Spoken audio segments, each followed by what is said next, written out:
pada masa perkara fikih yang ada pertentangan, ada kekurangan. Maknanya untuk bagi tahu masyarakat bila mana hukum tu berbeza. Macam mana? Bila orang tanya kita hukum. Pasal hukum.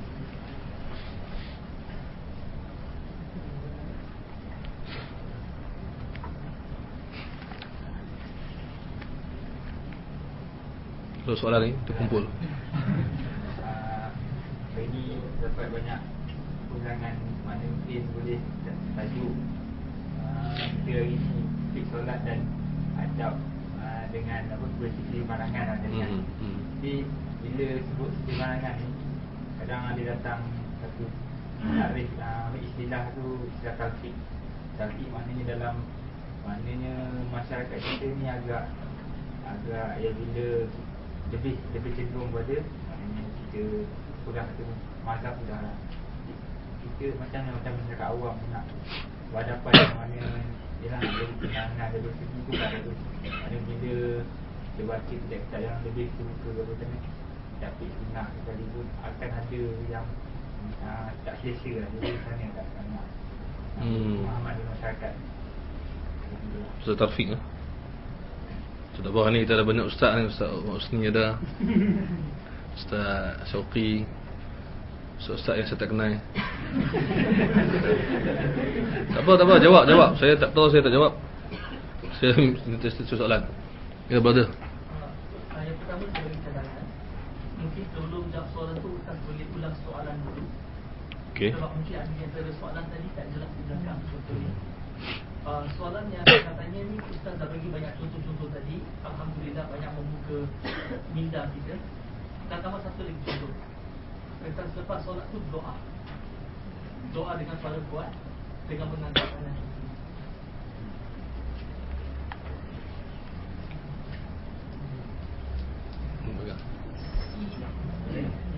Soalan saya, apabila saya berhadapan dengan orang-orang yang hadis, yang mengamalkan hadis, mereka kadang-kadang mereka menunjuk orang yang belum ikut amalan harian lah. Tetapi dalam masa yang sama, kalau kita tengok orang yang ikut amalan harian pun, amalan yang mula jadi bagi mereka pun menunjuk orang yang hadis. So macam mana kita nak bersamakan mereka?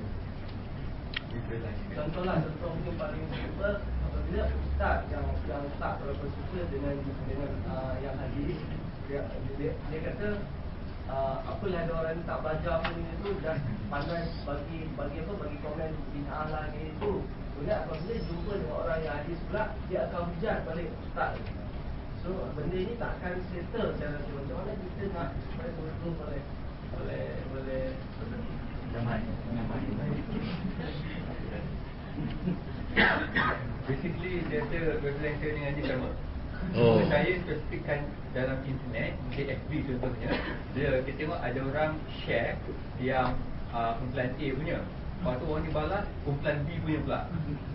Saya spesifik dalam bentuk tulisan di internet. So macam mana kita nak bagi nampak damai, harmonikan.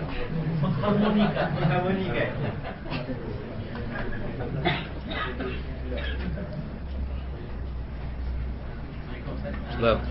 Saya datang lambat sikit tadi. Mungkin datang ada dari sebut dah tetap. Tapi saya tanya soalan contoh macam kalau ada orang tertentu dia contoh dia ikut pandangan mazhab, dia kata kalau nak ikut pandangan mazhab berbeza boleh. Tapi kalau kita ikut pandangan mazhab tu daripada contohnya daripada wuduk tu kita kena ikut daripada wuduk sampai ke solat. Okey. Apa Maksudnya kita kena ikut semua lah. Kalau kita tak boleh tukar mazhab. Kalau dia kata boleh nak ikut-ikut. Tapi kalau macam katakanlah kita ambil bagi lepas solat. Oh. So kita ambil daripada ujung tu ujung lah. Okey. So pandangan ustaz. Soalan kedua, kalau tak silap saya dia baca yang apa ni, yang pasal ni menggerakkan jari ketika tasyahud tu. Kalau tak silap lah saya bacalah buku Syekh Al-Albani ni, tapi terjemahan lah Indonesia. Kalau tak silap dia yang sahihkan hadis tu. Dan kenyataan dia kat situ agak keras lah. Kata macam dia sebagai saya ingat ayat je dia, tapi dia sahihkan hadis tu lah. Dan dia macam sarankan supaya orang ikut. Dan juga saya baca, tapi saya tak baca kitab-kitab yang ni lah, kitab-kitab yang besar lah. Saya baca seorang ustaz daripada Malaysia, Ustaz Zaharuddin, buku dia dalam Formula Sudah Sempurna. Dia kata kat situ ada beberapa hadis, banyak hadis tentang menggerakkan jari tu. Bukan mengangkat jari, tapi hanya satu saja yang menggerakkan jari. So nak pandangan Ustaz juga tentang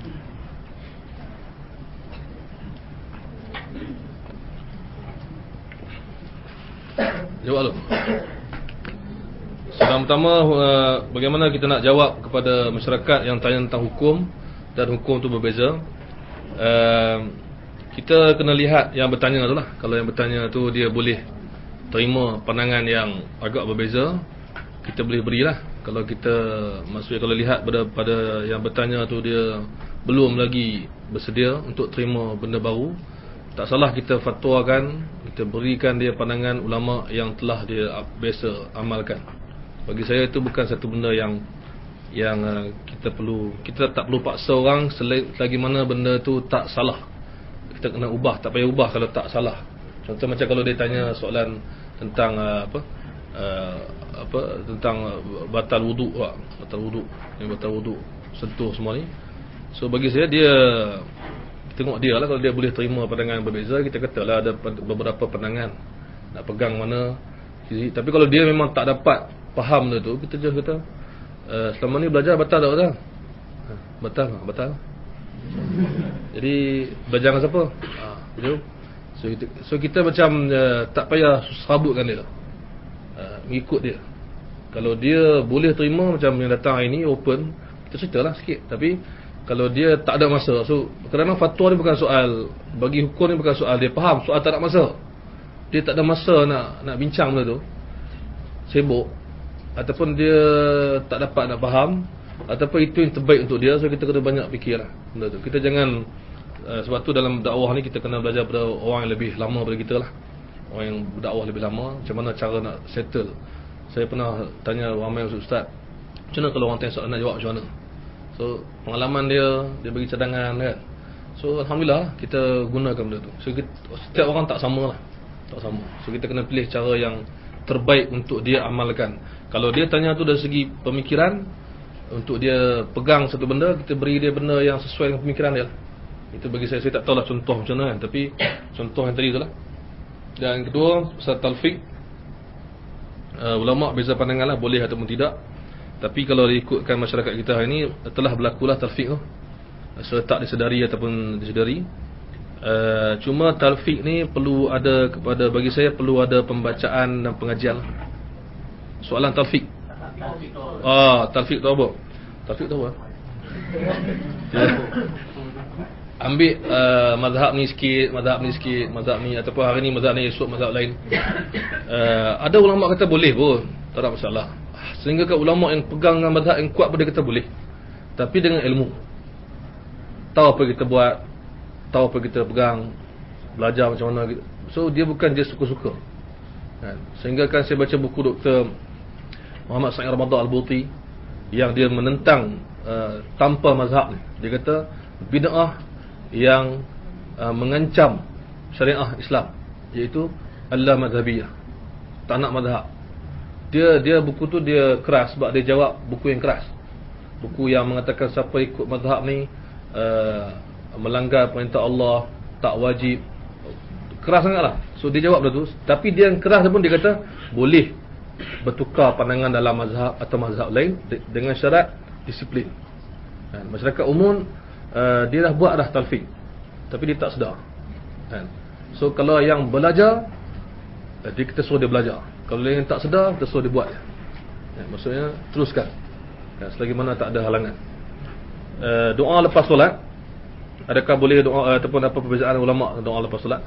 Doa lepas solat ni dari segi hadis tak ada ulama yang khilaf bahawa memang doa lepas solat adalah sunnah, adalah digalakkan, disepakati semua ulama. Hadisnya banyak, Nabi berdoa sekurang-kurangnya astaghfirullah 3 kali, Allahumma antas salam, semua memang dalam hadis yang sahih.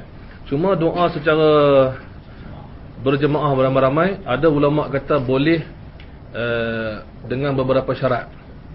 So syarat-syarat tu seperti tak dijadikan tak diisytiharkan sebagai satu hukum agama, ataupun tak dipaksa, tak diwajibkan, dilakukan dalam keadaan sesekali, macam-macam lah kan. Ada yang kata tak boleh kuat sehingga mengganggu, dan sebagainya. Tapi sebenarnya elok saya cadangkan sahabat-sahabat cari buku-buku yang membicarakan tentang zikir kuat. Dia termasuk dalam bab doa kuat lah, zikir dengan suara yang lantang. Bagi sahabat yang boleh berbahasa Arab, dia cadang buku oleh Abdul Hayy Al-Laknawi, iaitu Sibahatul Fikr fil Jahri Bidzikr. Itu buku Imam Abdul Hayy Al-Laknawi, tahqiq Syekh Abdul Fattah Abu Ghuddah. Dia bawa banyak hujah tentang boleh zikir yang lantang tapi dengan syarat. Dan para ulama mengatakan bahawa kalau doa lepas solat, doa tak kira lepas solat ke bila, soal kuat semua ni, saya rasa dia tak masukkan, setakat yang kita jumpa, dia tak masukkan dalam bab yang besar. Maksud dia bukan satu bab yang sampai ke tahap bid'ah, disepakati bid'ah, walaupun ada yang mengatakan begitu. Dan dalam buku tu saya pun tak ingat, tapi Syekh Abdul Hayy Al-Laknawi ada sebut, dia kata di antara syarat dia ialah kita tidak mengganggu orang lain. Dan bahkan dia kata lebih luas lagi, ada zikir yang kita kena buat kuat seperti azan ni tu. So dia luaskan fahaman zikir. Azan lah zikir, azan kena kuat kan. So buku tu baguslah, buku tu. Imam Suyuti pun ada buat buku juga sebelum tu. Imam Suyuti ada buat juga pasal zikir yang kuat ni. So ulama tak pernah sepakat bahawa zikir kuat ni tak boleh dalam semua keadaan. Ada keadaan yang dibolehkan dengan syarat-syarat dia. Kemudian tadi ada yang mengutuk tu ni, amalan harian. Ada kata, bila dia buat amalan ni, orang sana kata apalah ni, apalah semua ni. So ini yang kita nasihat dari tadi tu. Maksudnya kita nak aliran mazhab atau aliran hadis elakkan daripada pertengkaran yang tak ada hujah atau perdebatan yang penuh emosi. Elakkan berkata-kata kesat, sebab ini tak ada ilmu pun, tak bertambah ilmu dan bahkan berkurang dari segi adab. Sebab tu tadi Brother Shah ada sebut pasal rehat tadi, bagus. Brother Shah kata kalau aliran hadis nak tegur aliran mazhab, dalam hadis dan Al-Quran kan ada banyak adab-adab. Kenapa dia tak guna adab tu? Dan aliran mazhab kalau dia marah sangat dekat aliran hadis, dia nak tegur, bukankah imam-imam mazhab mengajar adab? Jadi semuanya salah kita. Kita memang kita boleh buat alasan, saya bukan saya nak sangat, tapi orang sana teruk sangat, saya bantai lah. Jadi kadang-kadang bagus juga kan, maksudnya balas sama rata, tapi kadang tak rata, tak sama. Ni yang payah, ada yang terlebih ni kan. Memang kita nak marah, kita marah, memang kita marah, memang kita, tapi cara kita marah. Kalau kita nak bincang, lebih baik kita bincang elok, jangan kaitkan soal-soal yang tak berkenaan. So kita nasihatkan dua-dua pihak lah kan. Tapi itulah, kadang-kadang elok kita diam daripada kita cakap. Bila kita cakap, dia keluar macam-macam. Bila kita jumpa ni, kita bincang, kita kena ingat balik lah. Kalau macam imam-imam mazhab mana ada bergaduh kan. Kalau imam-imam hadis pun dengan penuh adab dan sopan. Kecuali kalau perlu sangat, mungkin ada kadar dia yang sesuai, ada perlu sangat.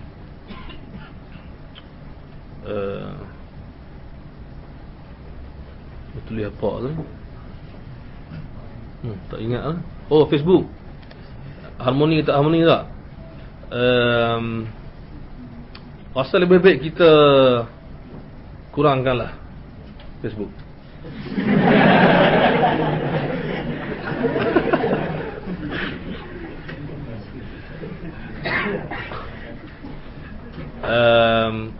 Kadang-kadang kita tak boleh handle antara sifat kita nak sebarkan ilmu tu dengan yang bila dan sepatutnya bagaimana kita sebarkan. Kita banyak nak balighu anni walau ayat, kita nak sampaikan walau satu ayat. Kita baca berapa puluh ayat kita bagi kan. Kemudian kita dalam internet dia tak ada sekatan siapa boleh tulis apa saja. So ini pun masalah juga. Tapi kalau nasihat kita pada yang hadir pada hari inilah yang kita boleh nasihat, ataupun yang dengar kata-kata ni, kita kena kurangkan memberikan benda tu dan lebihkan mendapatkan ilmu lah. Kita kurangkan sikit. Sebab tak ada masalah kita tahan sikit keinginan kita nak bagi tahu nak apa semua, kita kurangkan sikit. Dan kalau perlu kita jawab, saya rasa kita perlu jawab dengan cara yang ilmiah, semampu yang mungkin. Walaupun orang salah faham semua. Macam kita bincang hari tu, ada orang yang nak tegur pun susah kan. Lepas tu kita tegur orang, tak mesti kita yang tegur, kita salurkan kepada orang yang boleh tegur dia dan sebagainya cara itu. Kalau kita semua nak buat semua benda, kita nak buat apa? Semua orang salah, semua orang kita nak tegur macam mana? Dan kita nak orang tu terima sekarang juga terima. Susah lah. Dia misalnya kita kata malam tu yang kita buat program Hadis Palsu tu, dia tengok muka kita boleh tak suka. Macam mana nak tegur dia? So tegur di balik tabir. Jadi maksudnya melalui seseorang yang dia ni sebagainya.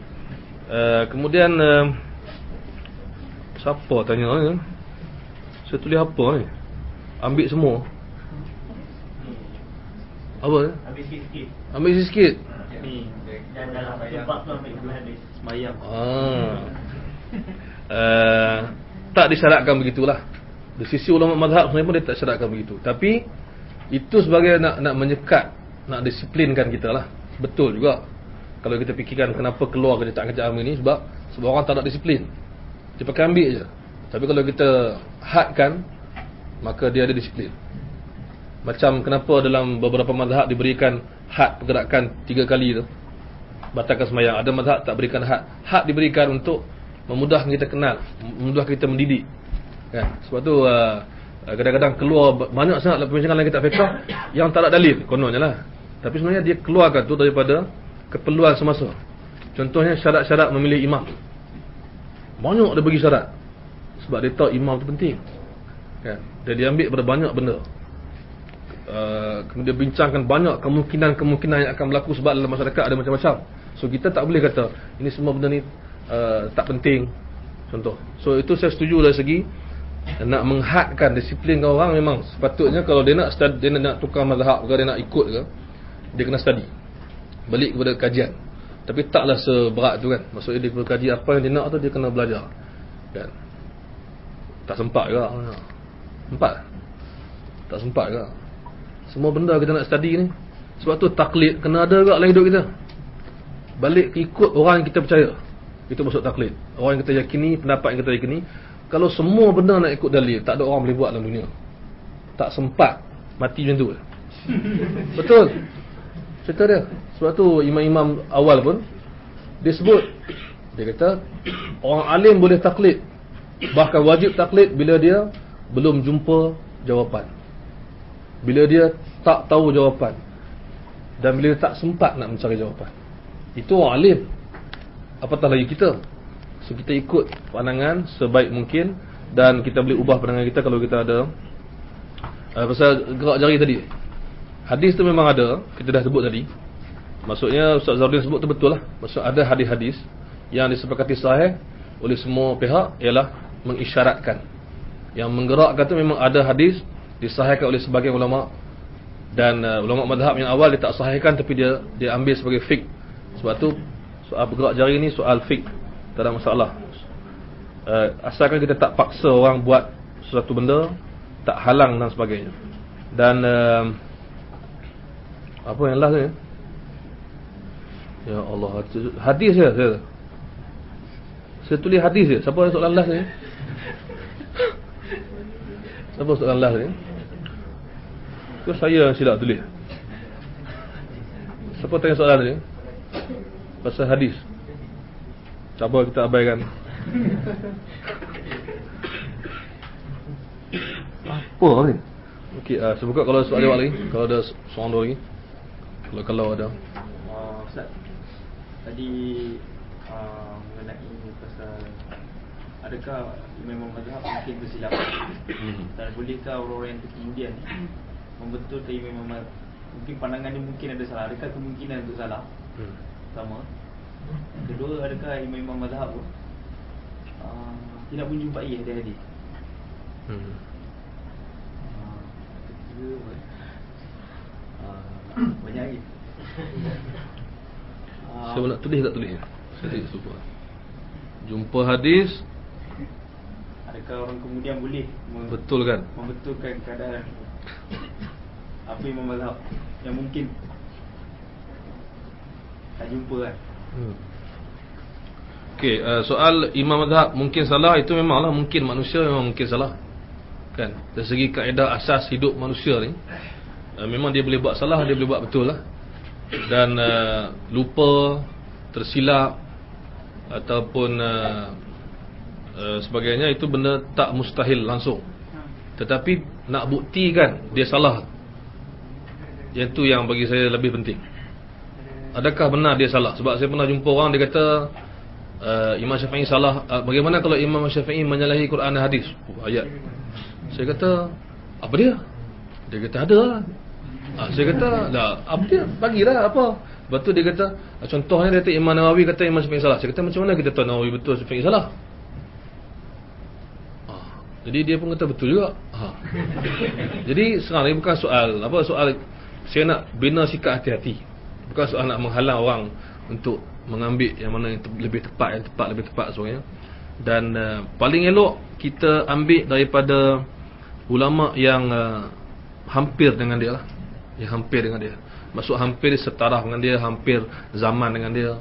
Sebagai contoh, kalau kita tengok Imam Syafi'i, memang ada pendapat dia diubah oleh Al-Muzani. Tapi memanglah Al-Muzani ni murid kanan dia. Memang orang dia. Memang macam dia. Bahkan ada orang kata dia mujtahid macam Imam. Dia juga mujtahid walaupun tak macam Imam Syafi'i, dia juga mujtahid. Dan memang Imam Muzani ada ubah pandangan. Beberapa pandangan dia ada berlainan, berbeza pendapat. Bukan dia ubah apa, dia berbeza pendapat dengan Imam Syafi'i. Al-Buwaiti pun ada riwayat daripada dia yang berbeza pandangan. Dan imam lepas dia pun ada. Jadi adakah boleh? Boleh. Tapi cuba lihat bagaimana dia beza pandangan. Macam kita ke, atau ada perbincangan awal. Sebab kadang-kadang imam ni, macam contoh Imam Abu Hanifah, kita tahu imam besar. Tapi murid dia yang dua orang tu, Abu Yusuf dengan Muhammad bin Hasan Al-Syaibani, memang mengubah ataupun berbeza pandangan dengan banyak pandangan dia berbeza dengan imam dia. Tapi dia masih anggap imam dia mazhab Hanafi. Ya, dan imam-imam macam Ibn Abidin dalam mazhab Hanafi, dia kata kita tak ada masalah, kita masih Hanafi walaupun kita beza pandangan imam kita berdasarkan hujah. So kita kata tak apalah. Tapi soalnya ialah cepat sangat kita nak kata imam ni salah dan cara kita kata dia salah. Sebab kadang-kadang dia hidup pada zaman dia, tak ada masalah tu. So dia bagi satu fatwa yang dia rasa macam tu, yang tak ada kena-mengena dengan dia tak pandai ke tak erti Quran hadis, tak. Tapi yang kita hairan sekarang ni ialah orang yang memenangkan mazhab tertentu dengan alasan mazhab lain menyalahi Quran hadis. Itu satu dakwaan yang saya rasa susah kita nak terima serta-merta. Mana dia suka mazhab Maliki, ataupun pandangan-pandangan mazhab Maliki dalam bab tu dia setuju, maka dia lemahkan pandangan mazhab Syafi'i, Hanafi dan Hanbali. Dia kata menyalahi Quran dan hadis. Mungkin bukan soal menyalahi, mungkin soal fatwa, bila dan bagaimana, kan? Lepas tu jumpa hadis tak jumpa hadis, memanglah kita fikir tak ada ulama yang kita boleh kata confirm dia jumpa semua hadis. Satu hal, maksud jumpa semua ni, sebiji-sebiji dia jumpa setiap riwayat. Tapi dari sejarah ilmu kajian hadis, tak mungkin ada hadis yang terlepas daripada semua ulama. Itu satu hal. Terutama ulama setiap zaman yang terkenal sebagai pakar dan alim dalam hadis. Okey, zaman sahabat, Abu Hurairah tahu banyak, Abu Bakar riwayat sikit, dia tahu banyak, riwayat sikit. Anas bin Malik lagi banyak, ataupun berkurang Abu Hurairah banyak lah. Aisyah banyak, Ummu Salamah sikit. Tapi tak ada hadis yang terlepas daripada Nabi, tak ada sahabat yang sambut. Tak ada. Macam juga zaman tabi'in lepas tu. Tabi'in mengejar sahabat Nabi, mencari di mana sahabat duduk. Bahkan ketika mana hadis tu sampai dekat dia duduk di luar Madinah, datang Madinah dengar sekali lagi hadis tu. So tak ada hadis terlepas daripada semua ulama, terutama tokoh-tokoh hadis. Dan termasuklah imam mazhab, mereka ni juga tokoh hadis. Kecuali ada orang petikai Imam Abu Hanifah, sebenarnya dia juga imam dalam hadis, cuma dia kurang riwayat, dia bukan tak ada hadis. Bahkan ada orang yang tulis yang tak ada adab, dia kata Imam Abu Hanifah lemah hafazan hadis. Macam mana lemah hafazan hadis? Dia kurang menyampaikan hadis, tapi hadis adalah simpanan dia. Fiqh adalah simpanan dia. Dia bukan tugas dia untuk sampaikan hadis, dia tugas dia fiqh. Tapi di simpanan dia ada hadis. Imam Malik 3 orang lagi tu memanglah masya-Allah lah.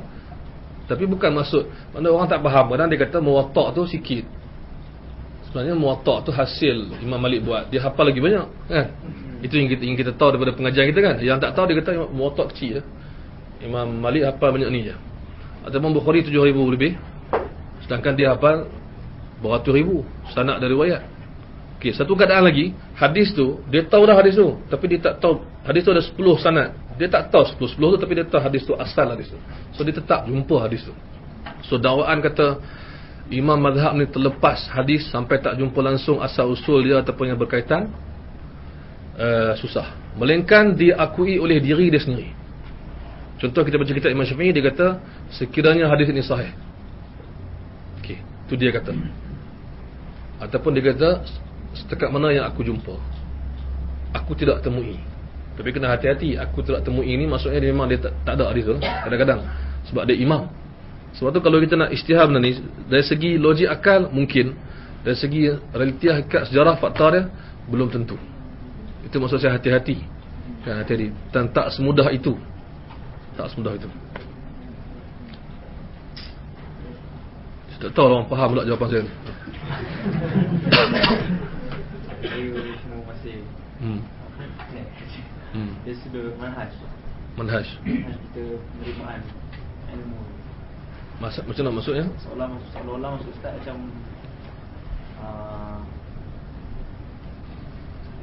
seolah-olah kita tak boleh nak apa keluar dari mazhab. Seolah-olah. Saya tak suka. Saya lebih suka orang tu berdisiplin, tak kira lah macam mana apa maksud pada diri yang dengar tu. Kalau disiplin tu bermaksud dia tak keluar pada mazhab, tu saya suka. Maksudnya dia disiplin, dia tahu apa dia buat, dia belajar betul-betul, dan dia tak payah buat apa luar daripada tu. Tu still lagi taklid. Ya, sebab kita maksudnya tak dapat lari daripada taklid. Itu pahaman kita. Kata maknanya contoh kalau dia ambil mazhab Imam Abu Hanifah pun mesti taklid juga. Betul? Tak ada masalah? Tak masalah. Masalah sekarang ni, sebahagian daripada orang yang pegang aliran hadis kata taklid tak boleh. Itu yang kita tak setuju daripada awal. Berarti taklid juga. Memang, dia taklid sama ya. Cuma taklid jenis baru kan. Kadang-kadang saya bergurau. Saya kata dia kata Ustaz tak bagi taklid Albani, Ustaz taklid Bukhari. Saya kata saya lebih suka taklid Bukhari daripada taklid Albani. Sebab kita tahu Bukhari tu siapa. Kalau nak kata saya taklid Bukhari, silakanlah. Memang saya suka. Kalau cakap saya Ustaz adalah taklid Bukhari, saya suka sangat. Sebab saya ikut siapa. Boleh dia taklid Albani. Taklid Albani semua masalah sekarang ni. Kalau dia menyalahi Imam Bukhari, boleh ke? Contoh. Kan Albani betul? Kalau masalah sekarang ni dari segi hadis, anda kena faham dari segi hadis. Mungkin anda tak pernah dengar perbincangan sebelum ni. Dari segi hadis, siapa yang betul dari segi hadis? Siapa yang hujah dia betul lah? Aku hujah betul. Macam mana nak tahu hujah dia betul? Hujah. Hujah daripada mana? Itu maksud kita nak bincang lah kan. Maksud sekarang ni, kalau kita kata dari segi hadis lah, saya tak arti dari segi lain. Saya kata dari segi hadis, kalau kita jumpa dua pandangan yang berbeza dalam hadis, macam mana kita nak selesai masalah tu? Adakah dengan mewujudkan kaedah baru atau menggunakan kaedah sedia ada? Dan kaedah sedia ada dibuat daripada mana, diambil berapa? Daripada kajian ulama mana? Itu maksud saya. Menyelesaikan khilaf tu bukan bermaksud kita tak ada kaedah, tak ada apa, tiba-tiba baru nak kaji, tak ada. Dia mesti datang daripada satu sumber yang menjadi hakim. Macam pengadil lah. Macam pengadil. Jadi kalau kita kata Bukhari dengan Albani boleh khilaf, siapa nak penentu dia betul, siapa betul? Soalan saya. Saya tak mau jawab. Kalau ada hadis tu Syekh Albani kata sahih, Imam Bukhari kata dhaif, siapa nak jadi hakim, penentu yang mana betul? Itu soalan saya.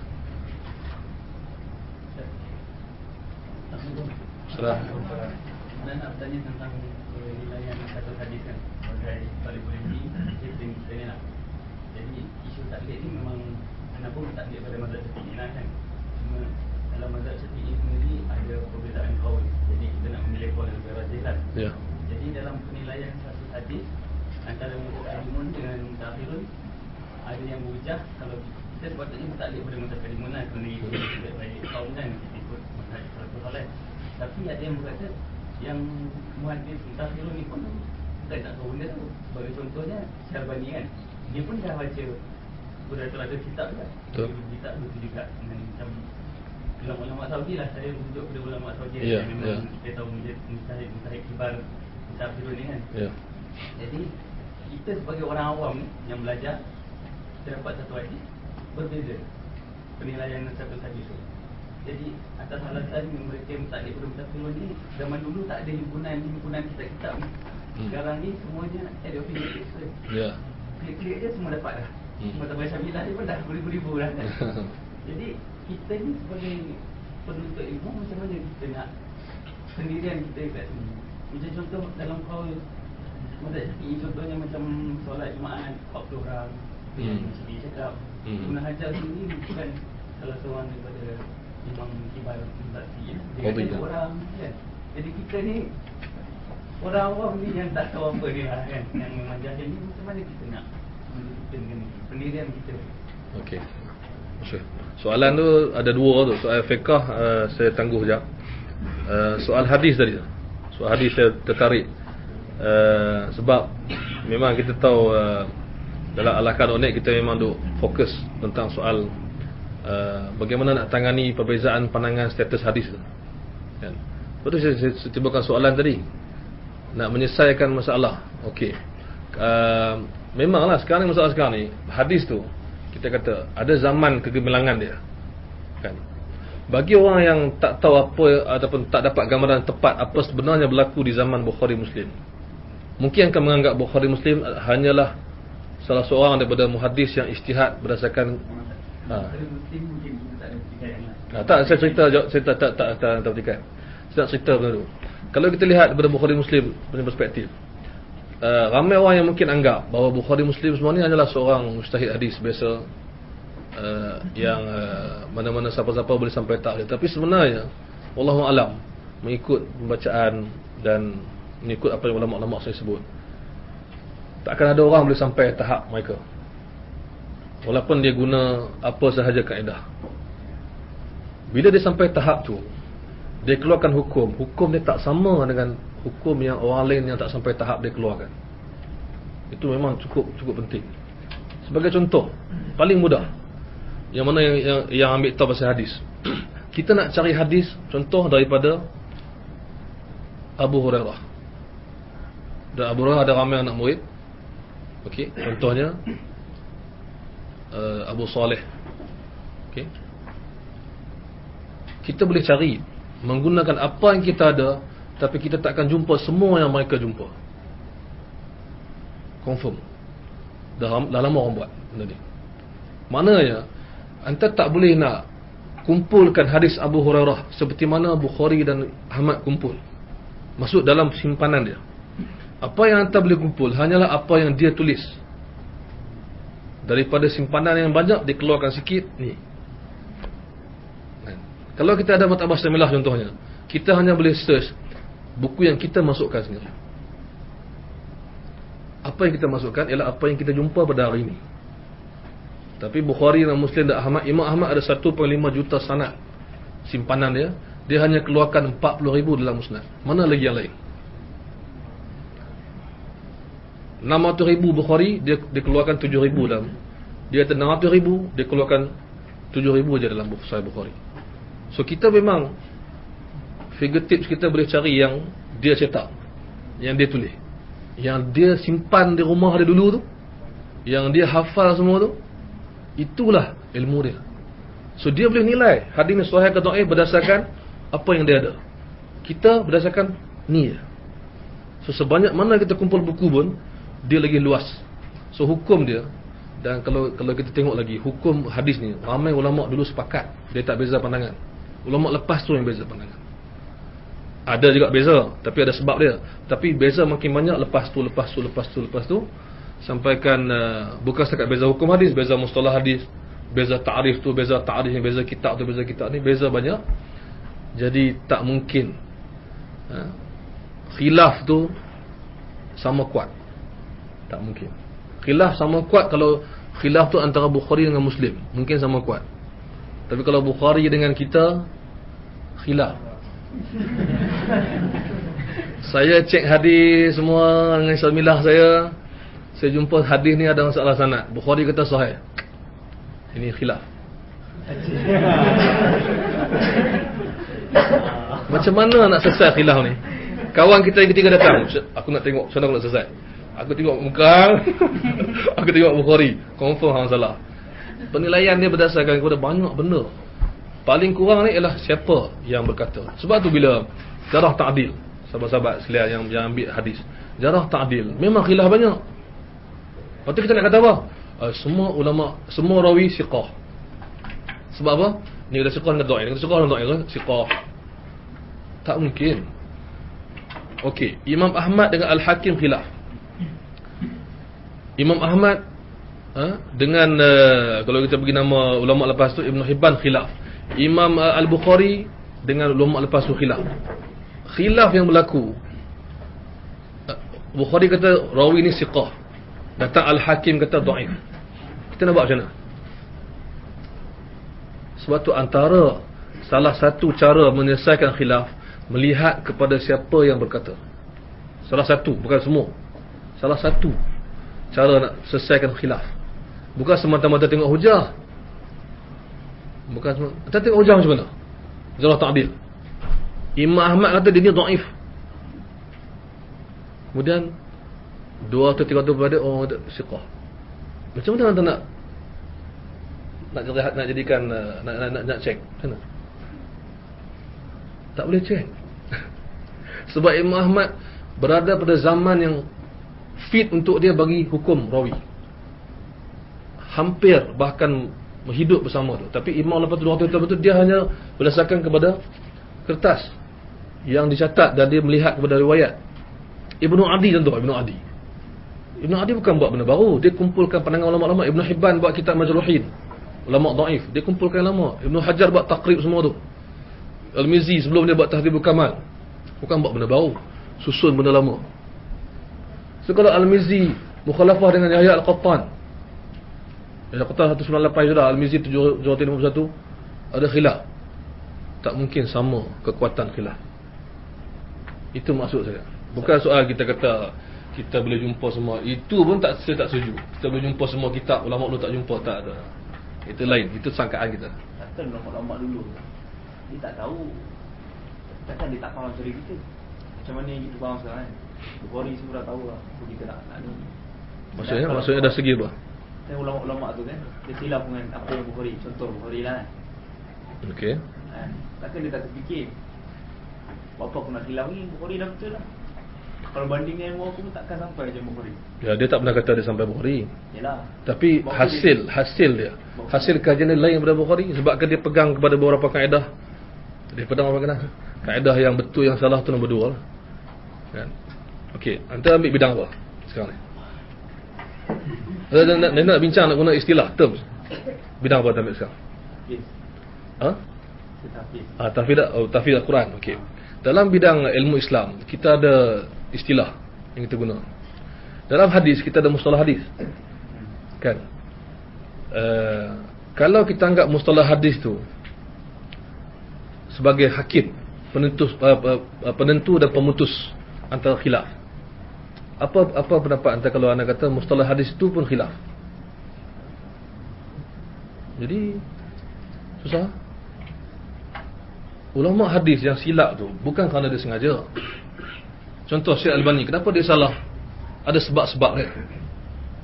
Kan? Dia tahu Bukhari hebat, dia tak pernah kata dia sampai tahap Bukhari, tapi dia still buat salah. Kenapa? Sebab dia berpegang kepada beberapa kaedah. Ulama dah bahas kaedah tu apa. Contohnya kaedah ziyadatul siqah diterima ataupun tidak, kaedah syawahid dengan mutaba'at, kaedah jarah ta'dil didahulukan atau dikemudiankan. Okey. So kaedah-kaedah yang dia pegang salah ni, hasil dia pun salah. Bukan maksud dia kata dia buat salah, dia ingat dia betul. Dia kata dia betul sebab aku dah buat mustalah hadis. Sebab tu bila Imam Bukhari dan sebagainya dhaifkan satu hadis, Syekh Albani kadang akan cakap apa? Ini tidak tepat mengikut mustalah hadis. Dia cakap Mustalah hadis ni pun ada khilaf. nanti tu. Dia kata ini tidak tepat seperti mustalah hadis. Persoalan sekarang, mustalah hadis ambil daripada siapa? Ambil daripada kajian imam awal. Mustalah hadis muncul selepas kajian. Kemudian kita buat kajian selepas mustalah. Kita tolak kajian sebelum mustalah. Macam mana? Ada orang tak faham. Memang saya pun kadang-kadang tak faham. Tapi cerita dia begitu. Bukhari sahihkan hadis. Dia tak tengok macam kita sahihkan hadis. Dia ada cara dia yang susah nak diceritakan. Ulama lepas dia cek balik macam mana dia pilih buku dia. Oh begini. Dia pun buat syarat-syarat dia. Syarat yang dikeluarkan daripada kajian Bukhari boleh tolak Bukhari punya kajian. Kalau saya ramai yang faham, satu benda yang agak pelik, bermakna kaedah itu sendiri telah silap. Tak mungkin kaedah yang dikeluarkan daripada kajian Bukhari boleh mendhaifkan hadis yang Bukhari kata sahih. Hadis sahih ada 5 syarat. 5 syarat ambil pada kajian-kajian ulama tu. Tiba-tiba 5 syarat yang dikeluarkan ini boleh menolak kajian dia. Satu benda yang amat pelik. Kesilapan berlaku bukan awal, bukan baru, lama. Ibnu Hajar Asqalani pun buat silap dalam mustalah hadis. Ini ke pula Syekh Albani. Biasa berlaku apa yang dipanggil sebagai penyempitan dan perluasan maksud mustalah. Itu satu tajuk tu. Kita boleh bincang. Macam mana mustalah pada awal lain, lepas tu lain, lepas tu lain. Kita guna mustalah lain. Ada sebelum mustalah tu pun ada. Mungkin kita boleh pasang satu dua soalan daripada Ya, boleh. Saya tahu. Saya tambah sikit. Contoh kan kalau macam Albani dia pernah nilai balik kitab Al-Bukhari, contohnya Adabul Mufrad kan. Al-Adabul Mufrad. Sahih Adabul Mufrad kan. So adakah contohnya macam dari disiplin, adakah perkara-perkara begini diterima? Diterima kalau mengikut kaedah yang sebenar. Maksud begini, bila Al-Bukhari buat Al-Adabul Mufrad, dia tak pernah kata buku tu setaraf dengan buku Sahih Bukhari dia buat. So memang dia buat Al-Adabul Mufrad, dia tahu hadis tu dhaif, dia masukkan juga. Dia nak kumpulkan hadis-hadis adab. Tapi buku dia Sahih Bukhari, dia buat style lain pula. Dan dia ada buku-buku lain lagi, tarikh-tarikh itu, soal sekadar riwayat, sekadar sejarah periwayat hadis. Tapi bila Syekh Albani cek hadis-hadis tu, apa maksud semakan dia tu? Itu yang kita kena faham. Maksud semakan dia ialah dia nak bagi tahu kepada kita yang tak tahu ni mana sahih, mana dhaif mengikut kajian. Itu dia terima. Soal sekarang ni betul tak kajian tu? Itu je. Kita terima persoalan siapa nak cek siapa. Bila mana At-Tirmizi buat buku, dia lain daripada kitab-kitab lain kan. Dia beritahu ni sahih, dhaif, sahih, dhaif, sahih. Dia beritahu hasan semua. Okey. Datang orang lain lepas dia nak cek buku dia balik, boleh? Tapi mesti ada hakim pemutus. Macam mana nak tahu siapa betul siapa salah? Kalau kata orang lepas tu mesti betul, tak boleh. Tak masuk akal. So makna orang kemudian mesti betul, orang kemudian lagi mesti betul, betul mesti betul, betul, dajal ujung sekali. Contoh. Dia paling betul. Tak. So sekarang saya cuba dalam masa yang singkat ni, kita cuba ketengahkan kepada sahabat-sahabat yang mendalami bidang Islam. Apakah pemutus kalau ada khilaf? So jawapannya ialah mustalah hadis. Bila saya beritahu mustalah hadis yang mana satu, itu dengan cari sendiri. Bukan semua mustalah hadis sama daripada awal sampai sekarang. So kalau saya cek, itu saya kata tadi tak masuk akal. Saya cek mustalah hadis yang saya jumpa dalam kitab contoh Taisir mustalah hadis Dr. Tahan, buku moden, ataupun Dr. Ajad Al-Khatib, buku Usulul Hadis. Saya cek kaedah yang dalam buku tu, saya nilai hadis Bukhari balik. Tiba-tiba dhaif. Apa maksud penilaian saya? Apa maksud dia? Maksud dia salah satu salah. Sama ada saya mustalah hadis Dr. At-Tahan atau Bukhari. Tapi mustalah hadis Dr. Tahan kata dia ambil daripada Bukhari. Saya pula kata saya ambil daripada Dr. Tahan. Bukhari pula daripada dia ambil kutub mustalah. Sepatut sama. Mana sekarang ni ada benda yang tertinggal dalam mustalah tu sendiri. Itu maksud saya. Karena kalau kita kata dhaif, maknanya kaedah yang Bukhari buat untuk memilih hadis sahih kita gunakan untuk menyatakan dia salah. Saya tak terima. Saya tak faham. Saya tak faham. Itu maksud dia lah. Maksud betul tak betul kajian kita. Kan? Bila kita cek hadis, kita kena fikir banyak benda logik enggak? Kan? Maknanya kalau ikut kaedah kita, saya dah ikut Ustaz, saya ikut mustalah hadis. Okay. Memang siapa cakap kamu tak ikut? Mungkin kamu silap sikit lah, tak faham, tapi ikut. Okey. Kalau ikut mesti sama natijah kalau ikut logik. Tapi tak sama. Ini yang berlaku. Ada hadis yang disepakati sahih zaman berzaman, tiba-tiba dhaif oleh ulama kemudian. Ada yang sebaliknya, tiba-tiba sahih ikut ulama kemudian. Apa rahsia dia perbezaan ni? Adakah semata-mata ulama dulu tak tahu, kita lebih tahu? Mungkin. Kalau ikut logik mungkin. Ataupun kita yang tak tahu, dia tahu. Kemungkinan kedua. Seronok saya tu. Tapi ada orang boring tak buat macam mana. Saya seronok. Sebab ringkas cerita ni nak habiskan ni. Saya nak buktikan kepada orang yang mungkin tak sengaja meragui, meragui kehebatan ulama hadis ni. Saya nak cuba buktikan bahawa mereka hebat dengan kaedah yang mereka buat. Bukan dengan hebat kerana semata-mata dia Bukhari tak. Tapi dia ada kaedah yang dah buat yang memang mantap. Sayangnya kaedah tu kita tak faham.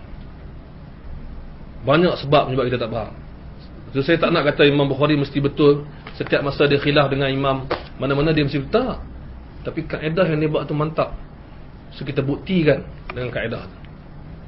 Itu yang harapan kita lah. Kalau saya tak dapat buktikan, buat macam mana. Tapi harapan kita nak buktikan pada orang, Bukhari, Muslim, semua imam awal tu, mereka amat berkelayakan menilai hadis menggunakan kaedah yang dikeluarkan oleh ulama lepas mereka.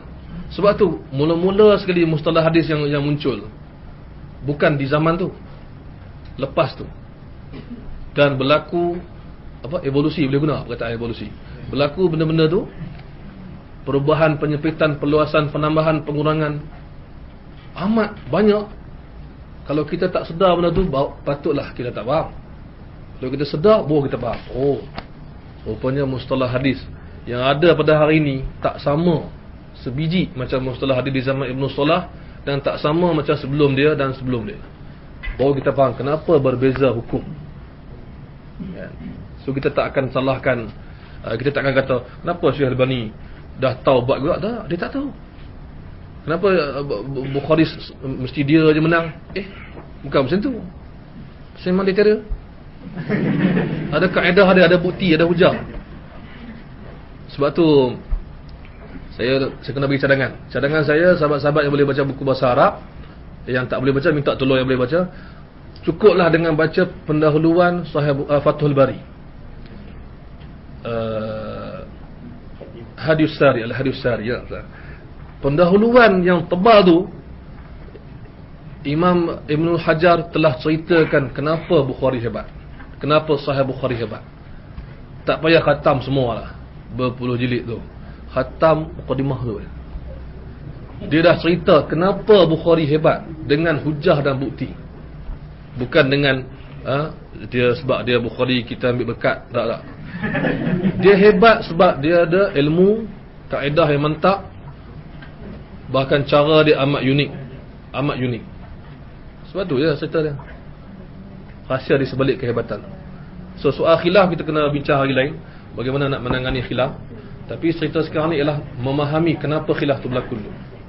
Terus minta maaf lah kalau ambil masa lama. Kalau ada soalan lagi.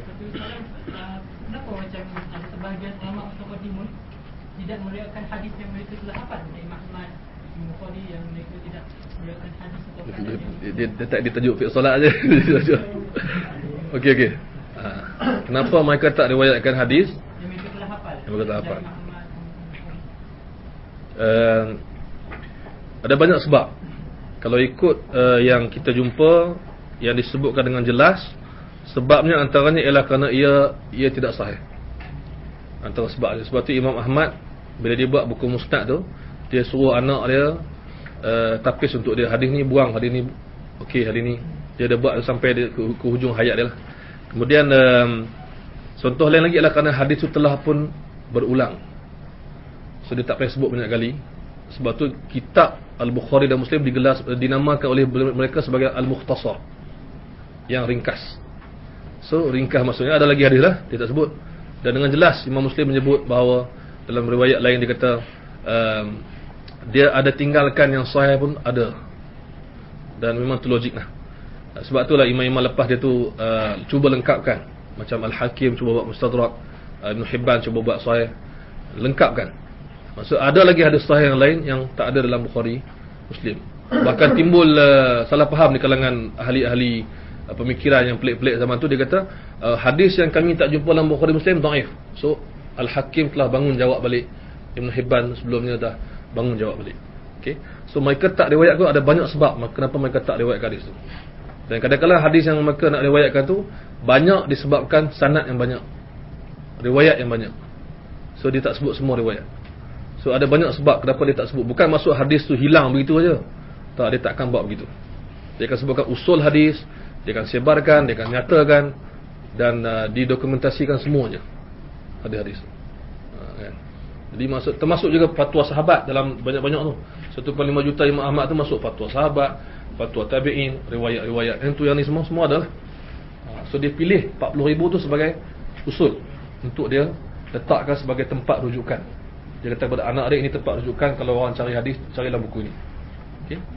Tapi Musnad Ahmad tu kena hati-hati, dia ada penambahan daripada anak dia Abdullah dan ada penambahan daripada Al-Qati'i, murid dia. Ini lepas tu. Allahu a'lam. Jadi kalau ada lagi yang terbuku di hati, yang saya rasa saya tersalah cakap dan sebagainya, terutama pada Fadil Ustaz Usni, Ustaz yang lain, Ustaz Syauqi, kalau ada saya alu-alukan tuan-tuan, terus hantar kepada kita lah dalam mesej, untuk mesej, dalam bentuk email, dalam bentuk web, kita perbaiki sama-sama. Cuma yang saya harapkan di hujung ni ialah siapa pun kita menyokong yang mana satu pun, kita kena mantapkan diri kita supaya hujah kita sekurang-kurangnya kita ada hujah untuk diterima. Bukan hanya semata-mata saya pegang ni dan saya tak nak tambah baik lagi. Maksudnya kalau kita pegang, kita nak aliran hadis dan sunnah, okey, mantapkan dengan nasihat-nasihat tadi. Kalau kita pegang mazhab, kembali kepada asal kitab-kitab tu dan dalam jangan bergaduh. Ada orang sebut ikhtilaful juhala. So kita tak mau pertikaian pandangan pada jahil. Ikhtilaf ulama kita hormat. So kita tak mau, kita sama-sama kita tak tahu apa benda, kita bergaduh. Tak tahu sebab apa bergaduh. Tak tahu sebab apa, tak bergaduh. Kan? Kalau tahu sebab dia pun kita bincang. So itu harapan saya. Kalau saya salah, saya mohon maaf. Wallahu a'lam.